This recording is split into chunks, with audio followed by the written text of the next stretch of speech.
സതീശൻ സർക്കാരിന്റെ ആദ്യ ശുദ്ധീകരണം PRDയിലായിരിക്കണം.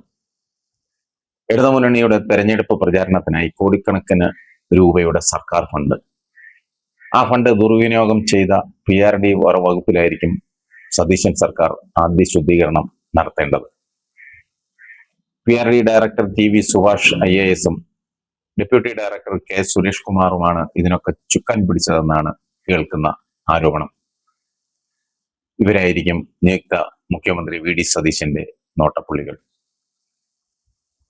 ഇടതുപക്ഷ മുന്നണിക്ക് വേണ്ടി സർവേ നടത്താനും പാർട്ടി വോളണ്ടിയർമാർക്ക് പ്രതിഫലം നൽകാനുമായി PRD കോടിക്കണക്കിന് രൂപ ചെലവഴിച്ചിരുന്നതായി ആരോപണമുണ്ട്.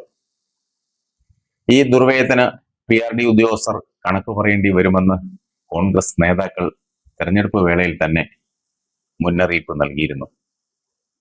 മുഖ്യമന്ത്രിയുടെ പ്രസ് സെക്രട്ടറി ആയിരുന്ന PM മനോജിന്റെ മകന്റെ കമ്പനിക്ക് PRDയുടെ അച്ചടി ദൃശ്യ പ്രചാരണ കരാറുകൾ ടെൻഡറുകൾ പോലുമില്ലാതെ നൽകിയ വൻ അഴിമതിയുടെ സൂത്രധാരന്മാർ, അതായത് ഡയറക്ടർ സുഭാഷും സുരേഷ് കുമാറുമാണെന്ന് പറഞ്ഞു കേൾക്കുന്നു.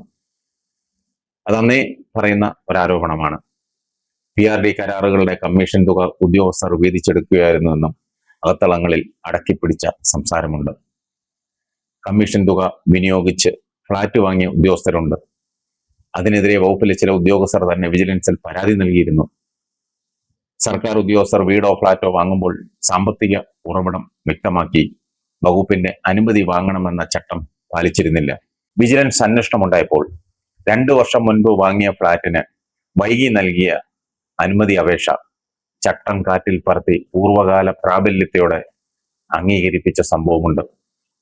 ഭരണമാറ്റമുണ്ടായാൽ ഇതൊക്കെ കുത്തിപ്പൊക്കാൻ തയ്യാറെടുക്കുകയാണ് UDF സർവീസ് സംഘടനകൾ.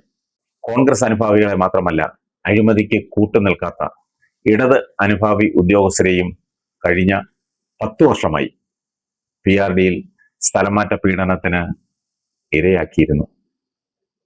സെക്രട്ടേറിയറ്റിൽ പ്രവർത്തിക്കുന്ന PRD ഡയറക്ടറേറ്റിൽ അഴിമതിക്ക് കൂട്ടുനിൽക്കുന്ന ഉദ്യോഗസ്ഥരെ തെരഞ്ഞുപിടിച്ചാണ് നിയമിച്ചിരുന്നത്. എതിരഭിപ്രായം ഫയലിൽ രേഖപ്പെടുത്തുന്ന ഉദ്യോഗസ്ഥരെ വെച്ചു പൊറുപ്പിച്ചിരുന്നില്ല. PRDയിലെ CPM സെൽഭരണത്തിന് തിരിച്ചടി നൽകി ഡയറക്ടറേറ്റിലെ താക്കോൽ സ്ഥാനങ്ങൾ, ആ സ്ഥാനങ്ങൾ പിടിച്ചെടുക്കാൻ UDF സർവീസ് സംഘടനാ നേതാക്കൾ ഇപ്പോൾ തന്നെ പദ്ധതി ഇട്ടിട്ടുണ്ട്. ഏതായാലും നമുക്ക് കാത്തിരിക്കാം. കാര്യങ്ങൾ പലതും നമുക്ക് മനസ്സിലാക്കാൻ സാധിക്കും.